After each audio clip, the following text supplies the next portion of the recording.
다 같이 기도하겠습니다. 우리의 죄를 용서해 주시기 위하여 위아들까지 내어주신 하나님 아버지, 지난밤에도 주의 은혜로 숙면하고 오늘 주의 은혜 가운데 이렇게 한날을 맞이하게 하시니 감사드립니다. 매일매일 주어지는 날이라고 생각하지 말고 날마다 어제보다 나은 오늘이 되도록 노력하는 우리가 되게 하여 주옵소서. 오늘도 우리가 기도한 것처럼 지금까지 우리 모든 죄를 용서해 주옵소서.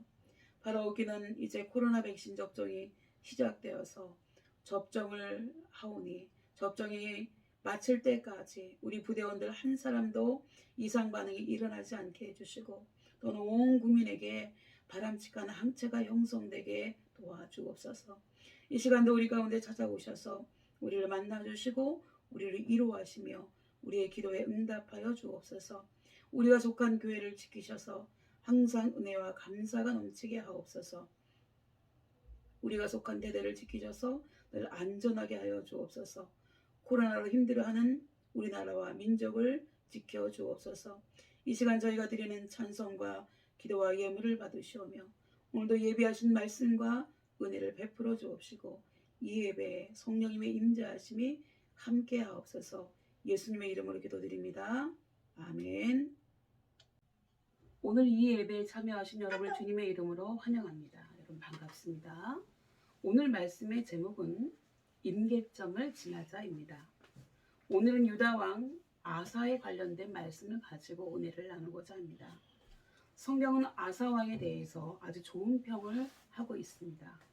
오늘 본문에 아사가 그 조상 다윗같이 여호와 보시기에 정직하게 행하였고 그의 마음이 여호와 앞에 온전하였다고 쓰고 있습니다. 이렇게 하나님이 인정하셨으니 참으로 훌륭한 왕임에 틀림이 없습니다.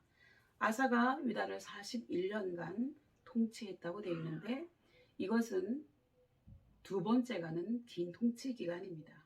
그가 통치하는 동안 그가 하나님 앞에 정직하고 온전한 마음으로 행한 것이 무엇이었는지 그 훌륭한 점들을 우리가 본받게 되기를 바랍니다. 그럼 우리나라 윤석열 검찰총장이 국회 청문회에 나와서 나는 사람에게 충성하지 않고 조직에 충성한다는 말이 화제가 되어서 언론에 오르내린 적이 있습니다. 그의 말의 의미는 나는 정권이 바뀌고 대통령이 바뀌어도 정권이나 대통령의 눈치를 보지 않고 법과 원칙에 따라 검사로서의 본연의 임무에만 충실하겠다는 뜻이겠지요. 그는 검사라고 하는 그의 직, 검찰에 충성하겠다고 했습니다. 오늘 본문의 주인공 아사왕의 경우는 그는 오직 하나님께 충성한 사람이었습니다. 아사왕의 통치 철학은요, 나는 왕으로서 사사로운 감정이나 정에 매여서 백성들의 여론이나 눈치를 보지 않고 오직 하나님의 율법에 따라 다스리며 하나님께 충성한다 였습니다. 그리고 그는 실제로 그렇게 했습니다. 그래서 하나님은 그를 인정하시고 칭찬하신 것입니다. 그렇다면 아사왕이 하나님께 충성한 것이 무엇이었을까요? 이제부터 한 가지씩 살펴보도록 하겠습니다. 첫 번째, 이 아사왕은 그가 다스리는 나라에서 모든 우상, 하나님을 제외한 그 신상들을 제거했습니다. 즉 그의 증조 할아버지인 솔로몬 왕 때부터 그 솔로몬 왕이 많은 하나님 믿지 않는 이방 여인들을 아내로 맞이하면서 우상들이 들어왔잖아요. 그때부터 내려오던 모든 가증한 우상들을 모두 없애버린 것이지요. 애국, 모압, 암몬, 에돔, 시돈, 헷 사람들이 섬기던 우상들, 바알, 아세라, 그모스, 밀곰 등의 온갖 가증한 우상들을 모두 허물고 찍어서 불태워 없애버렸습니다. 그러니 하나님께서 얼마나 기뻐하셨겠습니까? 그는 하나님께 최고의 충성을 한 것이지요. 10계명 중 첫째 계명과 둘째 계명이 우상 숭배를 금하신 계명입니다. 너를 위하여 다른 신을 내게 두지 말지니라. 너를 위하여 새긴 우상을 만들지 말게. 하늘이나 땅이나 물속에 있는 것에 어떤 형상도 만들지 말고 그것들에게 절하지 말며 그것들을 섬기지 말라고 하셨지 않습니까, 여러분? 아사왕은 하나님의 계명을 지키기 위하여 그의 통치권 내에 있는 모든 우상들을 제거한 것입니다. 아무리 권력을 가진 왕이라 하더라도 확고한 믿음과 의지와 결단력이 없다면 이러한 계획을 할 수 있을까요? 그런데 아사 왕은 이런 일을 해냈습니다. 그리고 당시 아사 왕의 개혁 의지가 얼마나 확고했던가를 보여주는 대목이 본문 13절에 나오고 있습니다. 어머니 마아가가 혐오스러운 아세라상을 만들었으므로 태후의 의를 폐하고 그 우상을 찍어서 기드론 시내가에서 불살랐다고 했지요. 성경에 보면 아사 왕의 어머니 이름도 마아가이고요. 자기 아버지의 어머니 이름도 마아가라고 되어 있습니다. 좀 이상하지 않습니까? 네, 이것은 고대 역사가들의 역사 기록 방법입니다. 마아가라고 하는 여인이 자기 아버지뿐만 아니라 아사 왕에게까지 막강한 영향력을 끼친 태후였음을 나타내고 있는 기록입니다. 그런데 아사 왕은 그런 할머니가 혐오스러운 아세라의 상을 만들었다는 이유로 그 책임을 물어 할머니를 태후 곧 왕대비의 자리에서 폐위를 시켰습니다. 그리고 그의 할머니가 만든 아세라상을 찍어서 기드론 시내가에서 불살랐다고 했습니다. 여러분, 보통 사람이었다면 내 할머니니까 잘못을 눈 감아주고 대충 덮고 넘어가려고 하지 않았겠습니까? 그러나 아사 왕은 달랐다고 하는 것입니다. 그는 사사로운 정에 얽매이지 않고 공과 사를 분명히 했습니다. 하나님 앞에 바로 서서 진리를 수호하며 백성들의 공정한 통치를 했습니다. 여러분, 그렇다면 왜 하나님 외에 다른 신을 섬기면 안 된다고 하시는 것일까요? 질투쟁이라서 그럴까요? 그것은 신들의 출발점으로 되돌아가면 그 이유를 알 수 있습니다, 여러분. 모든 인류의 기원을 다루고 있는 창세기 10장에 니므롯이라고 하는 인물이 등장합니다. 그리고 그는 아주 특이한 사냥꾼이라고 묘사되어 있는데요. 그 유명한 바벨탑을 쌓은 인물이기도 합니다. 여기에서 특이한 사냥꾼이라고 하는 의미는 사람을 사냥했다. 사람을 사냥하는 것, 사람을 죽이는 것을 즐겨했다는 표현이라고 합니다. 어찌되었든지 간에 그는 강력한 통치를 하였고요. 그 당시 사람들은 그를 태양신으로 생각하고 섬겼습니다. 그런 그가 어느 날 갑자기 죽은 후에 1년도 더 지난 그 다음에 그의 아내 세미라미스가 아들을 하나 낳게 되었습니다. 그런데 이 강력하게 누구나 다 알고 있던 이 니므롯의 아내라고 다 알려져 있는 이 여자가 자기가 자기 남편의 아이도 아닌 다른 애를 낳은 거예요. 이 여자가 사실은 남편이 살아있을 때 바람을 핀 거죠. 그런데 이 여자가 그 남의 이목도 있고 하니까 그 사생아를 니므롯이 자기의 배를 빌려서 환상하였다고 하면서 그 아들도 담무스라고 하는 신으로 만들어서 섬기도록 하였지요. 그 여자는 그 옛날에도 남편이 살았을 때부터 바람을 피웠다고 볼 수 있습니다. 이렇게 제대로 된 각본으로 사람을 속인 그 여자는 자기가 신을 낳았으니 본인도 신이라고 주장을 하게 됩니다. 굉장히 똑똑한 여자예요. 그래서 그때부터 남신과 여신이라고 하는 개념이 등장하게 되었고요. 사람들은 하나님 대신에 그 남신과 여신을 숭배하도록 이 여자가 만들었습니다.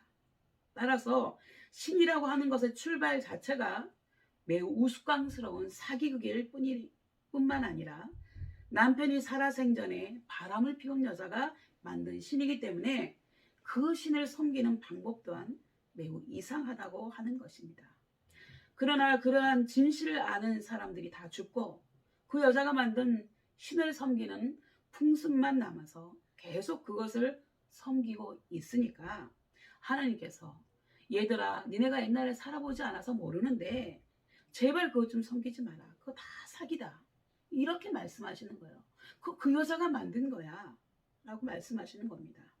또한 전 세계에 퍼져 있는 어머니 신과 아들 신의 동상은요, 다 이러한 인간적인 사기극으로부터 출발하고 있다는 것을 볼 수 있다고 하는 것입니다. 그래서 하나님께서 이러한 형상들을 만들지 말라 그렇게 말씀하신 것입니다. 여러분, 온 우주를 만드신 하나님을 제외한 어떤 신도 다 사람이 만들어낸 것이라는 것을 우리는 결코 잊어서는 안 된다고 하는 사실입니다. 두 번째요, 아사 왕은 남색하는 자를 그 땅에서 쫓아내었다고 기록하고 있습니다. 남색한다라고 하는 것은 동성애자를 의미합니다. 남자가 남자를 좋아한다는 거죠. 게이를 의미하고요. 물론 여성 동성애자인 레즈비언도 예외는 아닙니다. 아사 왕은 남녀 동성애자들 그 땅에서 모두 추방하였다고 하는 사실입니다.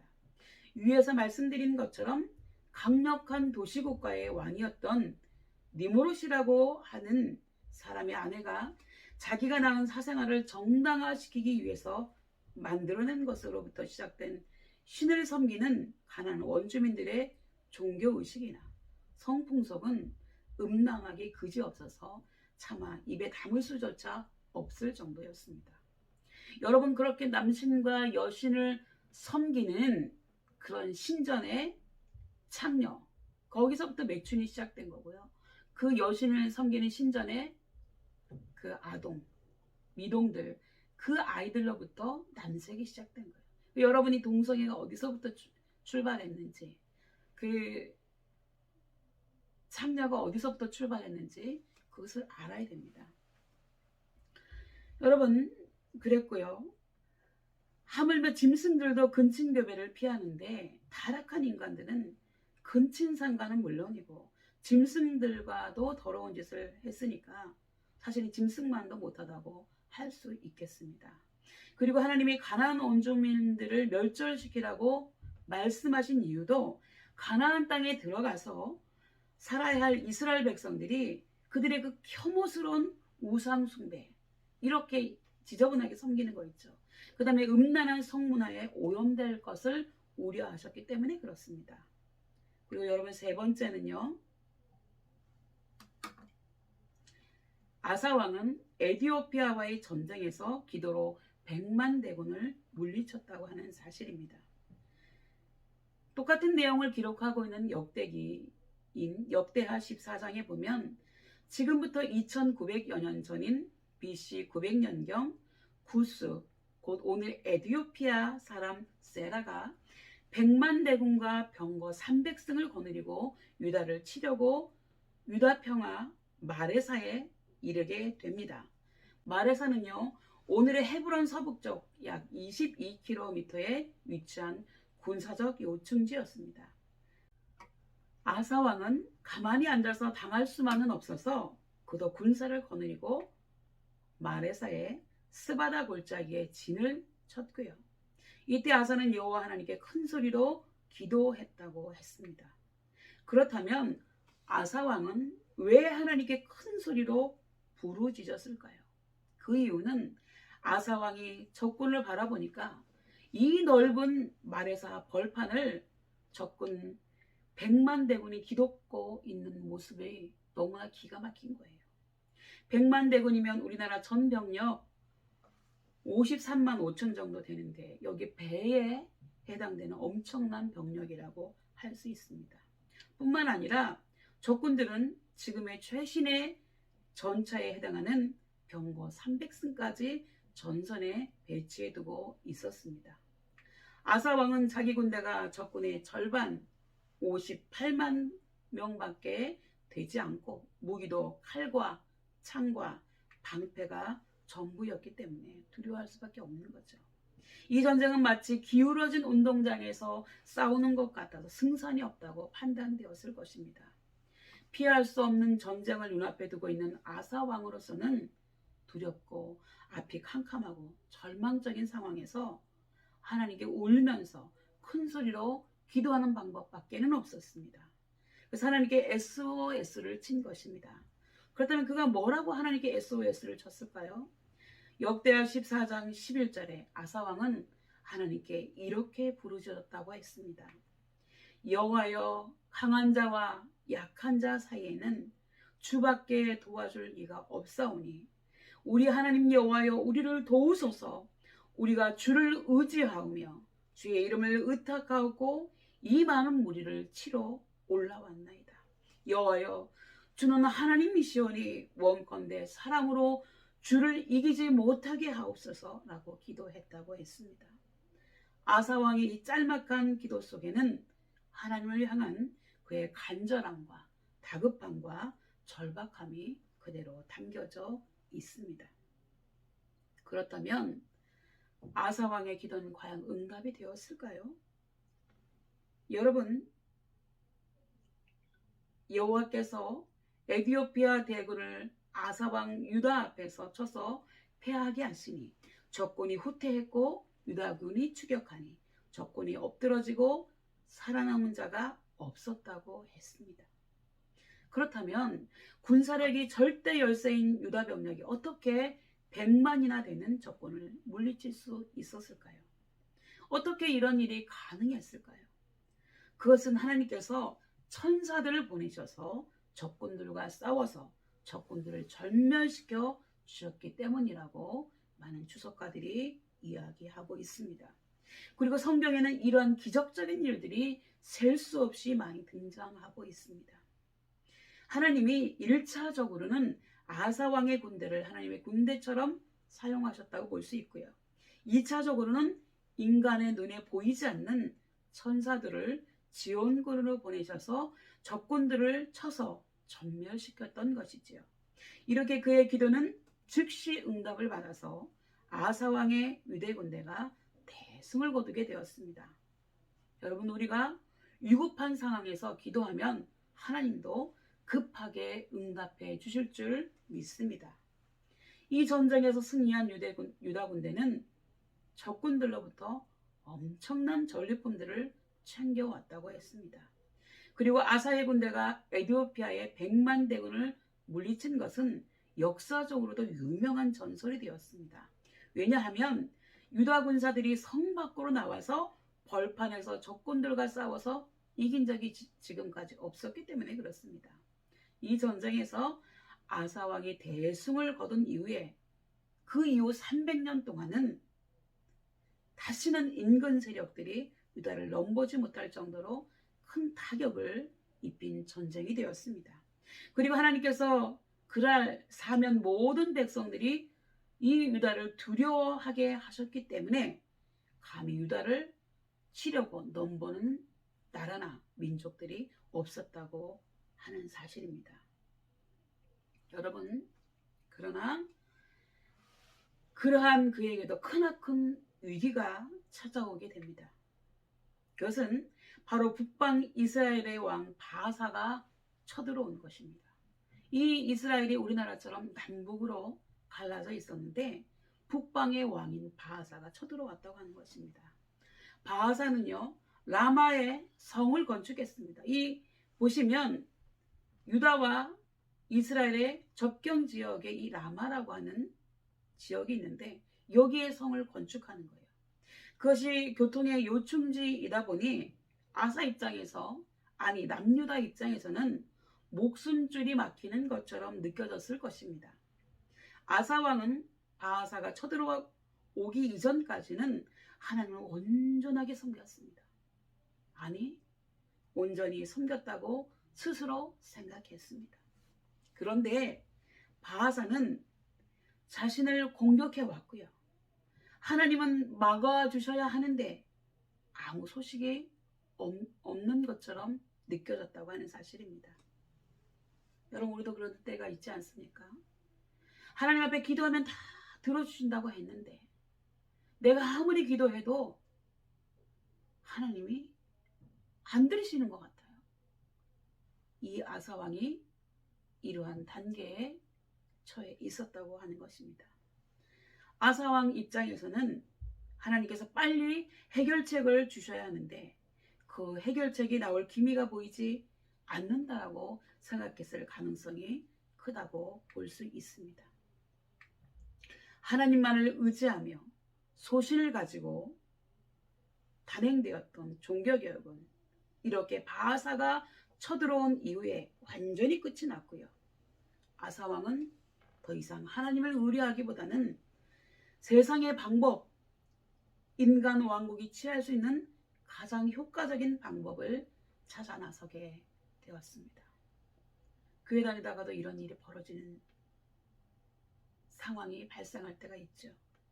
그래서 아사왕은 왕궁의 보물뿐 아니라 성전에 자기 하나님 앞에 바친 모든 보물들을 모두 다메섹의 왕 벤하닷에게 보냅니다. 하나님 이제 필요 없다. 난 하나님 믿지 않는다. 그리고 자기 하나님 앞에 드렸던 헌금조차 다 회수해가지고 가지고 갔다고 하는 것입니다. 그리고 그에게 자신을 보호해달라는 요청을 하게 됩니다. 여러분 열왕기상 15장 17절에서 21절에 보면 이스라엘의 왕 바하사가 유다를 치러 올라와서 라마를 건축하여 사람을 유다 왕 아사와 왕래하지 못하게 하려 한지라. 아사가 여호와의 성전 곳간의 왕궁 곳간에 남은 은금을 모두 가져다가 그 신하의 손에 넘겨 다메섹에 거주하고 있는 아람의 왕 헤시온의 손자 다브림몬의 아들 벤하닷에게 보내며 이르되 나와 당신 사이에 약조가 있고 내 아버지와 당신의 아버지 사이에도 있었느니라. 내가 당신에게 은금 예물을 보냈으니 와서 이스라엘의 왕 바사와 세운 약조를 깨뜨려서 그가 나를 떠나게 하라 하매 벤하닷이 아사 왕의 말을 듣고 그의 군대 지휘관들을 보내 이스라엘 성읍들을 치되 이온과 단과 아벨 벳마아가와 긴네렛 온 땅과 납달리 온 땅을 쳤더니 바하사가 듣고 라마를 건축하는 일을 중단하고 디르사에 거주하니라. 여러분 이게 무슨 말이냐고 하면요, 그 내 아버지와 당신의 아버지 사이에 약조가 있었다는 거지. 우리 서로 친하게 지내자. 그리고 또 아람의 아버지가 북이스라엘과도 친분 관계를 맺고 있었는데 이제 내가 하나님 앞에 드린 헌금까지 다 몰빵을 해가지고 너한테 줄 테니까 이 돈과 은금을 받고 북이스라엘과는 관계를 끊고 나를 도와달라고 하는 것입니다. 그래서 이 벤하닷이 이 북이스라엘을 치러 올라가니까 그 틈을 타서 안정을 되찾겠다고 하는 것입니다. 이렇게 벤하닷은요, 마침 아사왕의 이 부탁을 하자 그 부탁을 거절하지 않고 직접 군대를 거느리고 북이스라엘의 요충지를 쳤고요. 결국 남유다를 틀어막으려고 했던 바하사는 벤하닷을 방어하기 위해 벤하닷이 전쟁을 일으키니까 그것을 방어하기 위해서 떠날 수밖에 없게 되었습니다. 그래서 아사왕은 라마의 바하사가 쌓아놓은 석재들과 목재들을 이동시켜서 베냐민 땅에 게바와 미스바를 건축하는 일을 합니다. 비용을 일부 해소했다고 볼 수 있죠. 그렇다면 아사왕이 그 역사를 이끌면서 무슨 생각을 하고 있었을까요, 여러분? 아사왕 입장에서는 혹시 지금까지 하나님을 섬긴 것, 종교 개혁했던 것이 쓸데가 없다고 생각하지는 않았을까요? 이렇게 아사왕은 결국 하나님을 떠나버립니다. 바하사가 쳐들어올 때까지 하나님을 전심으로 섬겼던 그는 환난 가운데서 하나님의 도우심이 자기가 원하는 대로 들어오지 않자 하나님을 버려버린 것입니다. 지금까지 자신이 속았다고 진심으로 생각했을 가능성이 충분히 높다고 봅니다. 결국 아사왕은 왜 하나님을 의지하지 않았냐고 자신을 질책하는 선지자 하나니도 옥에 가두어 버리고 그의 발에 병이 들었을 때에도 하나님을 의지하고 하나님께 하나님 나의 병을 고쳐주세요라고 기도하지 않고 의원만을 의지하는 지경이 됩니다. 여러분, 병원에 가는 게 나쁜 게 아닙니다. 그러나 믿는 사람은 병원에도 가야 하지만 그 전에 반드시 하나님께 맡기고 믿음으로 기도하는 일이 우선되어야 하는데 아사왕은 이제 더 이상 기도하는 일을 하지 않았다고 하는 것입니다. 여러분, 우리가 하나님을 의지한다고 하는 것은 단순히 하나님 제가 이렇게 하나님을 섬기겠으니 하나님 저에게 제가 원하는 것을 주시옵소서라고 말하는 것이 아닙니다. 도리어 하나님, 주님께서 제게 어떠한 것도 주지 아니하실지라도 하나님은 섬기겠습니다 라고 말하고 그대로 행동해야 하는 것이 아닐까요, 여러분? 씨 뿌리는 비유에서 예수님은 제자들과 무리들에게 돌밭에 뿌려진 씨앗을 이야기하십니다.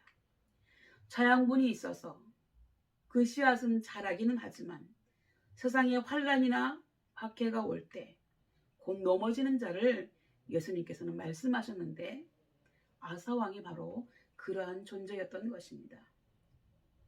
그런즉 씨 뿌리는 비유를 들으라.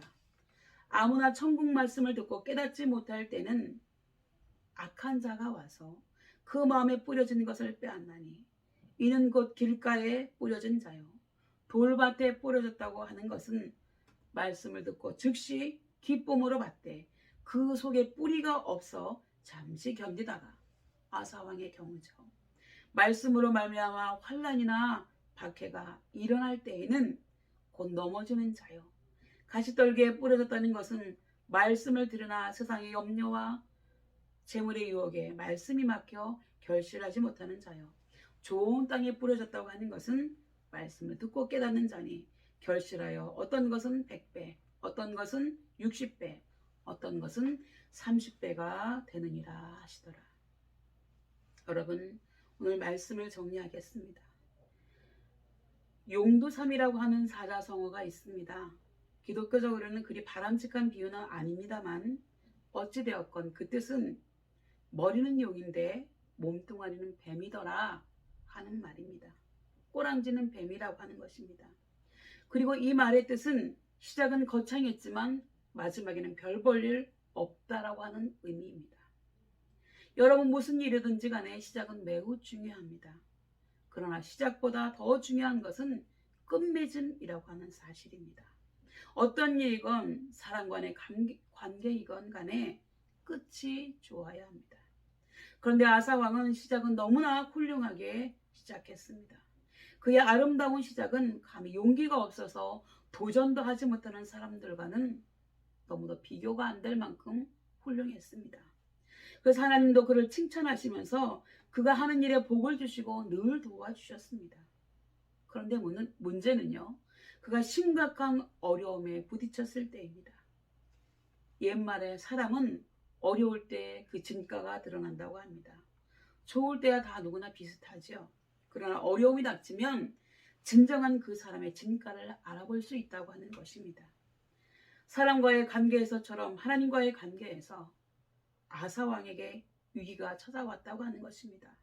그러자 그는 가차없이 하나님을 버리고 심지어 자기가 하나님께 자발적으로 드렸던 헌금까지 다시 챙겨서 자기를 도와줄 만한 이웃나라 왕에게 갖다 바치며 하나님 대신 자기를 지켜달라고 애원을 합니다. 그러자 그 사람은 그의 간청을 외면하지 않고 곧바로 들어줍니다. 그럼 그 사람이 좋은 사람일까요? 아닙니다. 다음에 다시 쳐들어옵니다. 그리고 아사왕은 역시 보이지 않는 하나님은 믿을 존재가 못돼, 힘센 사람이 최고야 라는 결론을 내리게 됩니다. 이렇게 아사왕은요, 어리석게도 힘센 사람을 의지해서 하나님께 드렸던 헌금까지 다 회수해서 바침으로 인해 결국에는 나라도 기울어지고 자기 자신도 병들어 죽게 되었습니다. 여러분은 지금 어떻습니까? 어떻게 보면 지금의 코로나 상황은 믿는 사람들에게 위기라고 할 수 있습니다. 코로나 전에는 예수 믿으면 복받고 잘되고 질병도 모두 고침을 받는다고들 생각했습니다. 그러나 코로나 상황이 되니 그와 정반대의 현상이 나타나고 있는 것입니다. 그야말로 하나님과의 관계에 있어서 위기가 찾아온 것입니다. 이것이 바로 임계점이라고 합니다. 그렇기 때문에 우리는 이 임계점을 지나야 합니다. 그래야 우리의 믿음도 한층 성장할 수 있고 하나님께서도 이 과정을 통해서 우리를 인정해 주시고 진정한 복을 내려주실 줄 믿으시기 바랍니다. 기도하겠습니다. 우리를 위해 외아들을 죽음의 자리로 내어주실 만큼 사랑을 베푸신 하나님께서 온 우주 만물을 만드시고 그것들을 우리에게 주시고 생육하고 번성하고 그것들을 잘 다스리라고 하셨지만 우리는 만물을 괴롭히는 일에만 앞장섰던 것을 회개하오니 우리의 죄를 용서하여 주시옵소서. 사순절 두 번째 주일을 보내면서 우리가 맞이한 이 위기 앞에서 우리는 우리의 임계점을 지날 수 있기를 원합니다. 조금만 더 참고 견디면 하나님의 영광을 볼 수 있는데 우리의 믿음이 부족하여 그만 하나님을 원망하며 떠나버리는 어리석음을 범하지 않도록 우리에게 지혜와 힘을 더하여 주시옵소서. 그리하여 믿음 없는 자가 되어 하나님의 마음을 아프시게 하지 말고 믿음 있는 자가 되어 하나님께도 영광, 우리에게도 복이 되는 삶을 살아가는 우리가 되게 하옵소서. 감사하오며 예수님의 이름으로 기도드리옵나이다. 아멘.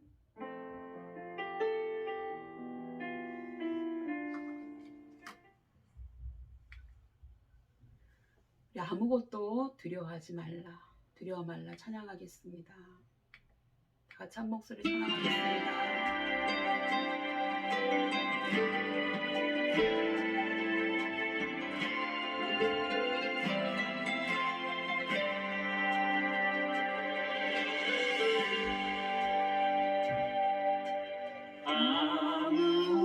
아무것도 두려워 말라. 주 나의 하나님이 지켜주시네. 놀라지 마라, 겁내지 마라. 주님 나를 지켜주시네. 아무것도 두려워 말라. 주 나의 하나님이 지켜주시네.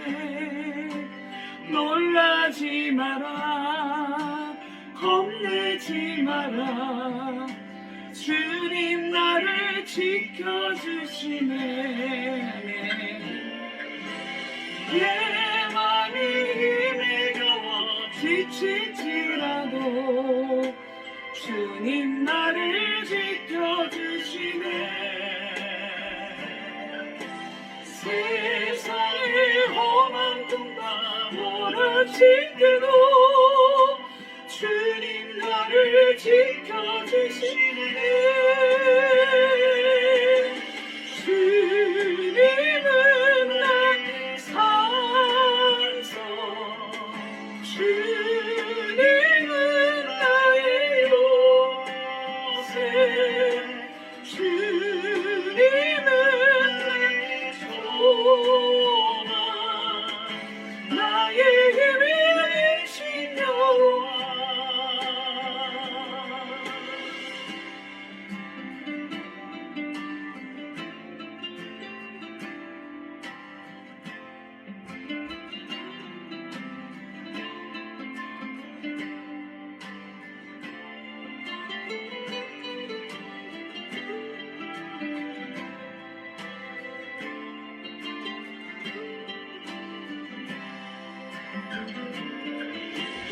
내 말이 힘에 겨워 지칠지라도 주님 나를 지켜주시네.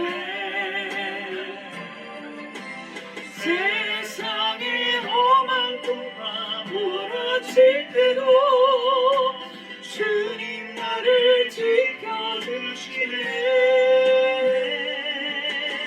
주님은 나의 산성, 주님은 나의 요새, 주님은 나의 소망, 나의 힘이 되신 여호와.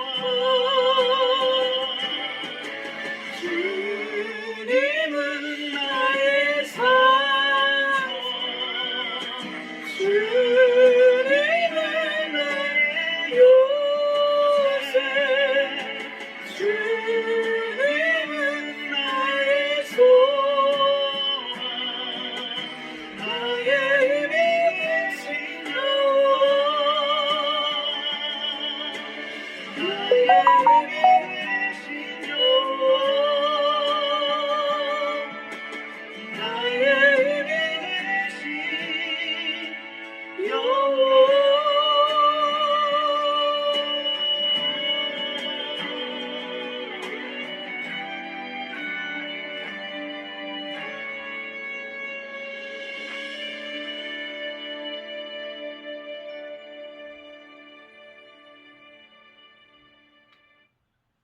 예, 지금은 헌금 시간입니다.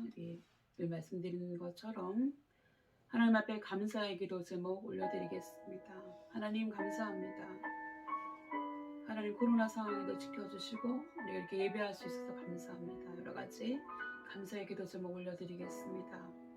우리가 하나님 앞에 하나님 우리의 소원이 있습니다. 하나님이 솔로몬의 기도에 응답하셨던 것처럼 우리의 기도에도 응답해 주옵소서라고 소원의 기도 제목 올려드리겠습니다. 그리고 헌금 하나님 앞에 정성껏 올려드리는 시간을 갖도록 하겠습니다. 시간을 좀 드리겠습니다.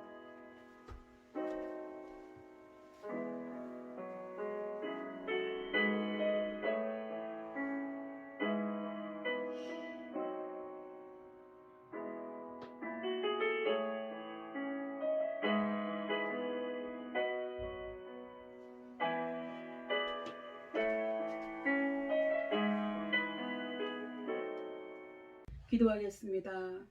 하나님 아버지, 하나님 앞에 감사의 기도 제목 올려드립니다.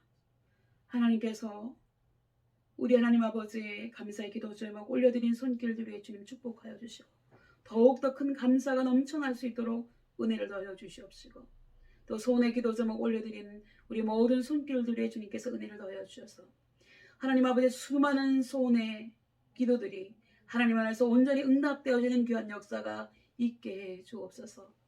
또 하나님 아버지 세상 사람들이 가장 귀하게 여기는 그 물질을 우리 하나님 앞에 감사함으로 올려드립니다.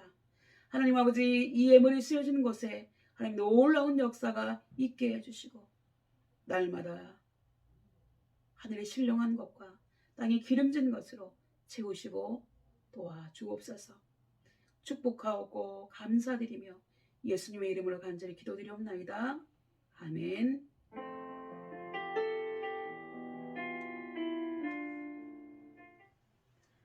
예, 다른 순서는 우리 군종들이 다 진행하겠고요. 제가 이제 축도하고 예배는 마치도록 하겠습니다. 기도하겠습니다.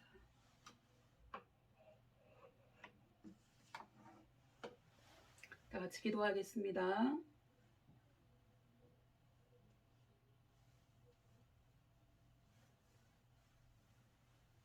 다 같이 기도하겠습니다. 이제 기도하겠습니다. 지금은 교회가 기도하겠습니다. 지금은 교회의 머리가 되시며 우리의 영원한 구원자 되시는 우리 주 예수 그리스도의 은혜와 하나밖에 없는 외아들도 아끼지 않으시고 우리의 죄를 대속해 주시기 위한 화목제물로 내어주신 하나님 아버지의 사랑과 우리의 임계점을 지나야 비로소 하나님의 영광을 볼 수 있음을 깨닫게 하시는 성령님의 감화감동 충만하심이 하나님을 나의 목적과 수단이 아닌 오로지 경배의 대상으로 하나님이 나에게 무엇을 해주어서 섬기는 것이 아니라 온 우주 만물을 만드시고 우리를 이 땅에 보내주시고 예수님을 믿으면 천국 갈 수 있는 특권을 주신 분이시기 때문에 마땅히 예배하기를 소원하고 다짐하는 우리 모든 신우들 머리 위에와 우리가 속한 교회와 대대와 간부님들 신우들 머리 위에 특히 대대장님 머리 위에 지금도 영원토록 함께 하시기를 간절히 축원하옵나이다. 아멘.